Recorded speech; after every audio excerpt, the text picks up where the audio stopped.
Yo, you already know the scope of show, big dog. Fatty. Outside looking inside. Survive in prison. You feel me?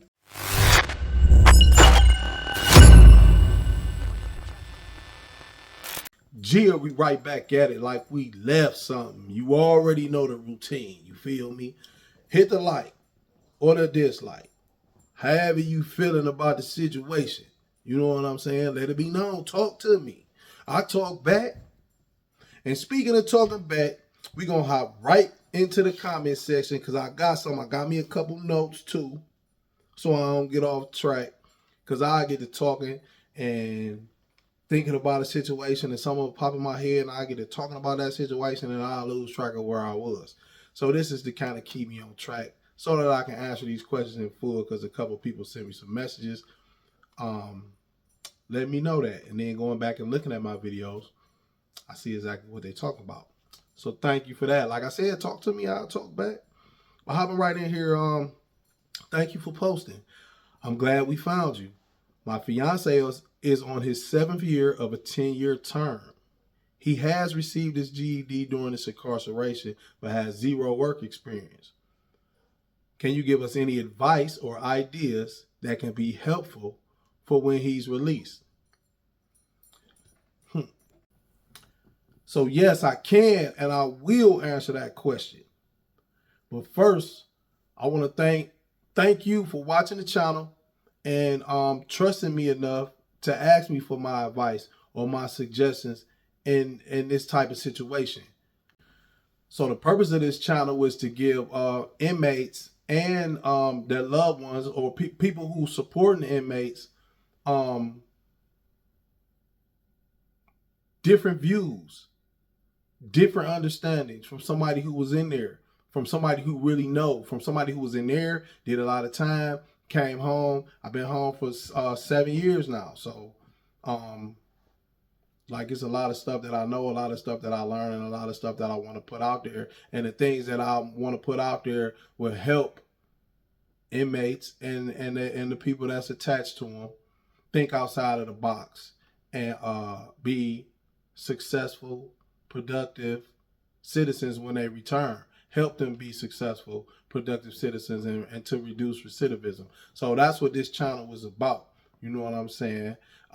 Large in part. But I will have other little interviews and other people on here and they're going to voice their opinion about certain different things. It ain't going to get too crazy, too raunchy or nothing like that. But yeah, I am going to be talking to other people too as well. All right. Okay. So getting back into this, I told you I had some notes, so I'm going to be looking off over here. You say he served 7 years out of a 10-year bid. All right, this good. That's real good. And that's good for 2 reasons. Because reason one, if he been in for 7 years, then he kind of like established. He should be like laid back, a little more laid back, chilling. He ain't with all of the ruckus going on. He probably know the system. He should know the system. And if he not a front runner or nothing, he probably should be established to where what's gonna happen already done happened already. You know what I'm saying? So he should be chilling. Hopefully, that's one good thing that he got that much time in, and then he on the downslope too. So the second thing is, this is a perfect time for him to start sitting and thinking about what he gonna do when he get home. Well, I mean, not let me just say him, y'all, because you're saying it's your fiance, so this is a man that's gonna come home and y'all gonna be together. So this is the perfect time for y'all to start thinking about what he gonna do when he come home, like what's his interest and things like that. And like the first thing I said about being established and being able to be laid back was the first good thing. It's also a bad thing too, because with that, it's a lot of idle time. You know what I'm saying? So he need to fill that time up. Fill that time up. Help him fill that time up. You mentioned that he got his GED. That's great. But don't stop there. Make sure he know that you proud of him for getting his GED. That's huge. That's a huge step. Send him a letter or a card or something. Let him know that's an accomplishment that y'all did together. He did it. You know what I'm saying? But you with him and you walking with him and walking through it. He gonna remember that. He gonna remember that. And like I'm just speaking for me and my mindset. So when I was doing stuff and doing programs, GED for example, I did my GED, and then we had a graduation, and it was a big graduation. They came cap and gown. Um, we had our loved ones come in from the streets. They did like a whole little ceremony. I was in the ceremony. My mother and my father was there. My mother and my father came, and yeah, JB was there.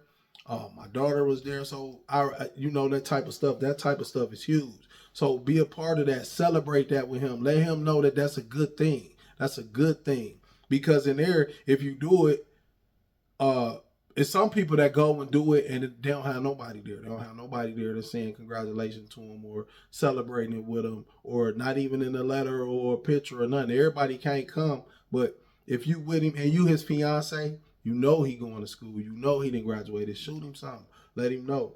Let him know that you there and you proud of him, and celebrate that accomplishment with him. Trust me, it's so much negativity inside of there. The smallest piece of positivity, especially from somebody that you care about on the outside, can get a person through weeks inside of there. Weeks, for real. I know it helped me a bunch of times when I was just down. I'm just down, and it's nothing I can do about it. I'm down. I'm in here, and I ain't coming home for a long time. And then the mailman come past and give me a letter, and it's from somebody who I care about, and you know what I'm saying. It'll boost me up, help me out a little bit. So yeah, definitely. And encouraging to further his education, college, trade schools. Um, I did all that when I was incarcerated. After I got my GED, I was in program mode. I was in school mode. So I did a little bit of college, Ashland University. This one I was in Richland Correctional Institution. I did Ashland University. Then I went and got my graphic design certification, and after that I got rolled out, and I ended up going to Kent State. I went to Kent at when I was in Lake Erie. So yeah, don't stop there. Don't stop there. Don't stop at the GED. Keep getting it. Go to college, and those credits that you get in college, when you come home, you can transfer them too and use them, and it's free. So, and you there. There's nothing else to do. So it fill up his time. It eat the day up, and it keep him away from trouble and nonsense. I know if you probably watch one of my earlier videos, I talked about my transition and when I started changing. And first, when I was getting in trouble, to when I started programming and going to school and things of that nature. And I come in the pod, and my whole little crew be round up, cuffed, about to go down, and they'll come get me, and I get released just because they seeing how I'm moving, and they see that I changed, and I really ain't had nothing to do with it. So, but yeah, so just my opinion. So when I get my opinion, I'm gonna have to talk about me. So hopefully that ain't irritating nobody. But if it is, hit the dislike. You feel me? Hit the dislike, hit the like, subscribe. But we gonna keep going. No work history. That sound like me again. I ain't had no work history. I got locked up when I was young, so I had zero work history. Never had a job. But guess what? When you working inside a prison, everybody get a job. Everybody get a job. I don't care if it's you working in food service, you a pod porter, you a librarian, you going to school, you get paid for going to school too, state pay. The lowest pay is probably like, I think it's $19 a month. So you get like half a penny a day, and you get it all in one little $19 check or whatnot at the end of the month. Some people get more, but the lowest is like 19.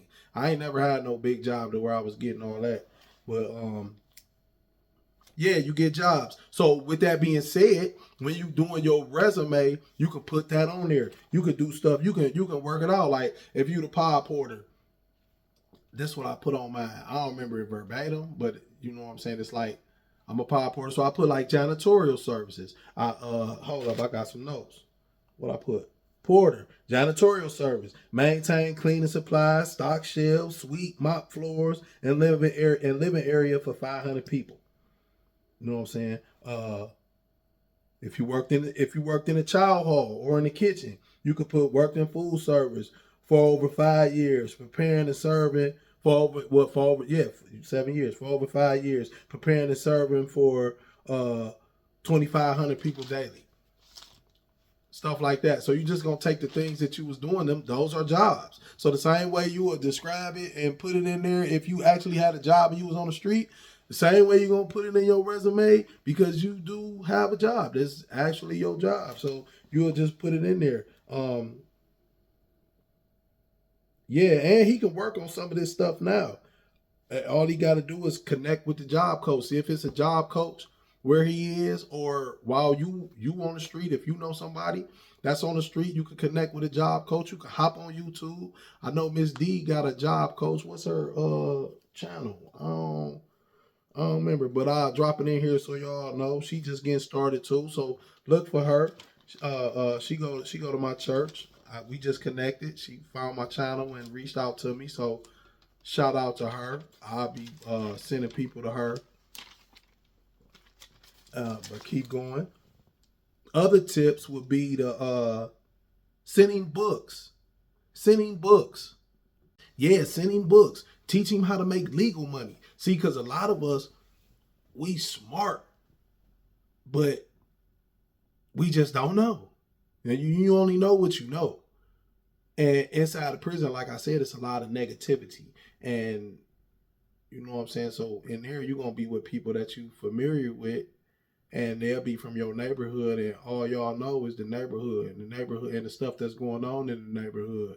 A lot of the times, the farthest there, like penitentiary, be like a place to meet up and connect with other people that's doing the same stuff that you're doing, and just try to learn a slicker way to do it to last longer. You know what I'm saying? And go to a new area type thing. But in the end, it always end up being the same result.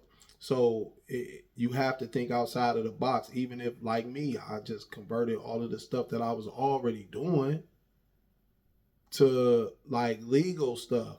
And then for real, I shot up like a rocket, because the stuff that I was doing, the money was coming so easy, and I really wasn't doing nothing to make it. I was taking it and just selling drugs, and so I ain't value it.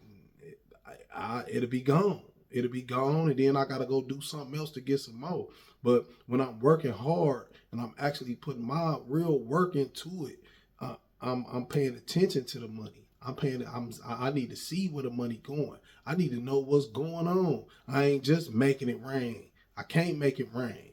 I'm never gonna make it rain when I'm working hard like how I'm working to get what I got. You feel me? So yeah, books like Rich Dad Poor Dad. That was a good book for me to find and read. And I think I might have been in segregation in the hole when I found it. But I found that book, and it's by a Chinese man. I think his first name Robert. I never knew his something.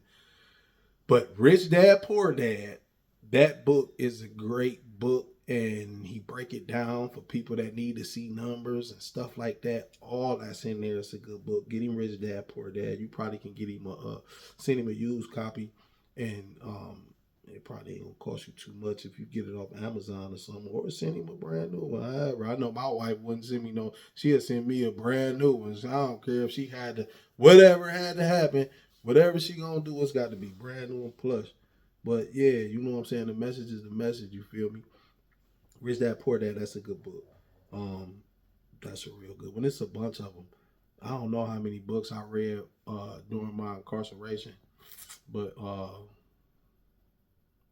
that one stuck with me. That's gonna help him. That's gonna help him learn about real estate too. So yeah, I think get him stuff that's gonna get him thinking outside of the box. Right now, CDLs is booming for ex-convicts, people that's coming home, can't get a job, get your CDLs. Peer support, peer support. They got medical carriers to where you could drive your own vehicle. You just get signed up. As long as you got your license, registration, and everything legit with your vehicle, you can drive a car, a truck, a box truck. The bigger the vehicle, the more money you gonna make. And you going to hospitals and you picking up and you making deliveries for hospitals. It's similar to DoorDash, but it's just like DoorDash, matter of fact, but you just hospital runs. So yeah, it's plenty of things out here. So just gotta think outside of the box and be ready. Send them literature to start an LLC. Get him talking about stocks. Learn about stocks. Y'all can, and this stuff that y'all can learn together. So y'all can have them type of conversations instead of all the time the lovey-dovey, the kissy-huggy, like, what you doing? Why you wearing the wrong? Where you was at? No, let's have something to talk about. Like, let's make this be school. So, because he coming home to you. He coming home to you, so the work you put in, you know what I'm saying? You play little silly games, you're going to get little silly prizes. You feel me? So if you put work in, then you're going to see the results when you come home. Another thing, learn about credit. Both of y'all learn about credit. Learn how credit can work for you, because credit is good to have if you got good credit. If you got good credit, like, it's really a great thing. And piggybacking, I don't know if you know about that, but that's a thing. And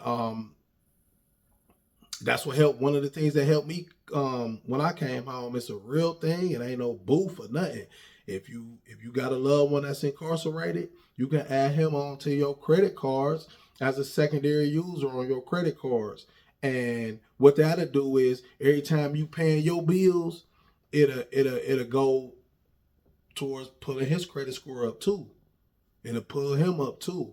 Not if you don't pay it, it ain't gonna look bad on this score. Only if you pay it. So the way I learned it, it was called piggybacking, and it's adding somebody onto your card as a secondary user. You don't have to give them your card. You don't have to get his secondary user your card. You don't have to get his secondary user none of your information to where they can use your card without you or nothing. But you can if you with this person and that's what you want to do. But or you can order them a card. But if you don't want to order them a card and they're incarcerated and you just want to help them with their credit score, you can add them as a secondary user, and that'll work. I came home to a nice credit score. I ain't gonna say what it was, but it was really, really, really, really nice. And yeah, it was because somebody put me on it. My dad put me on his credit card as a secondary user. Save money. Open him a bank account. You know what I'm saying? Instead of staying on the phone and paying a crazy phone bill or whatever, cut that in half. Put half of that up. Like, he gonna like it if he like money, and especially if he about to come home, because all of this is for him coming home. All this is for him coming home. So let's say you put $100 up a month for the rest of his incarceration, 3 years. That's $3,600. That's $3,600 right there that he coming home to. You know what I'm saying? It might be somebody on here watching this like $3,600. Oh, that ain't nothing. But for somebody coming home from doing 10 years and they got $3,600, you know what I'm saying? It ain't the end all be all. Like, you still gonna have to hustle. You still gonna have to do some stuff, but you ain't got that pressure on your neck. You know what I'm saying? You ain't got that pressure to go get it. You ain't gotta hurry up and make no moves and make a bonehead moves. It ain't no, you know what I'm saying? Ain't no peer pressure or nothing. You got a pocket full of money. You cool. You know what I'm saying? So that's what you do. Use the rest of this 3 months to get situated mentally. Put a little bit of money to the side. You know what I'm saying? And then when he come home, you already know he gonna need his license. He gonna need an ID. He gonna need his social security card. Get him hooked up on food stamps. Get all that. Get all that. Get all of the benefits. He been in for 10. He can get all of that. So get all of that. Get everything that you can get. Yeah, so he gonna come home educated, job ready. He gonna be on deck. You know what I'm saying? Get the bank account to where both of y'all on there. Both of y'all on there, so it ain't like he can just come home and get the money and then just skate. No, cause some dudes escape. I mean, we just gotta. It is what it is. Some dudes escape, but you gotta know your man, and I'm saying you gotta know the work you put in. Somebody like me, a person, gonna value that. Gonna value that you took time to see about me, to see what was going on, to make sure I was all right, to make sure that I'm gonna be all right. So now we locked in. I gotta take care of you. I have to take care of you. You know what I'm saying? I'm not who I am if I don't take care of you.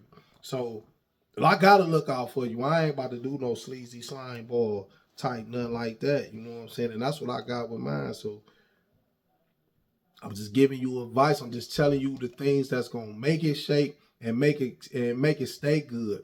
Learn about, you know what I'm saying? Get close to the God of your understanding. If it's Christ, if you a Muslim, if however, get closer with him. Get closer with him. With that person. Talk to your fiance. Write letters. Have them hard conversations. The do's, the things that's just unacceptable. The things that you ain't gonna put up with. Listen to what he got to say too. Is it gotta be an open street? Y'all gotta get cause coming home, like that's gonna be a whole nother little monster. That little thing right there, what I'm explaining right here, that's just so he'll come home and he'll be solid and he ain't about to crash and do nothing crazy. Only thing a person can do if he come home in that situation, in my mind, is crash.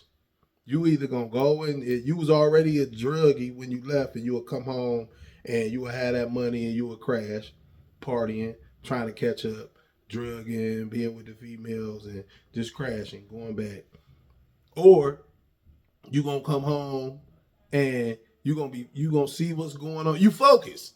You already focused. Because you know, when you doing that type of stuff and you going to school and you going to college, and I would think, because this is what I did, I'm making plans. So when I went to college for business.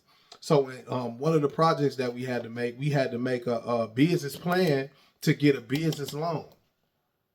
You know what I'm saying? So I did the project by myself. And I did it last minute. I ended up getting a B on it. But that project opened my eyes, because it's like, I'm doing this for school. I'm just doing this to get a grade. But guess what? This is a real business plan. I got to follow real steps. I had to do real research. You know what I'm saying? So boom, and I just did this just on the fly just to get a grade. So after that, it got me thinking. Now I'm sitting down like, damn, I can get a business. What can I do? And boom, boom, boom. And I sat down and I wrote a real business plan for my real business that I want to do. And I came home and now I got it in motion. You see what I'm saying? So it just takes starting. All you have to do is get started. You get started and then you can double back and fix some stuff if it ain't how you want it. You know what I'm saying? You could change some stuff if it ain't how you want it or how you like it or how, you know what I'm saying? You could grow. Everything gonna grow and get better. You feel me? The biggest room in the world is the room for improvement. So don't forget that. What else I got on here?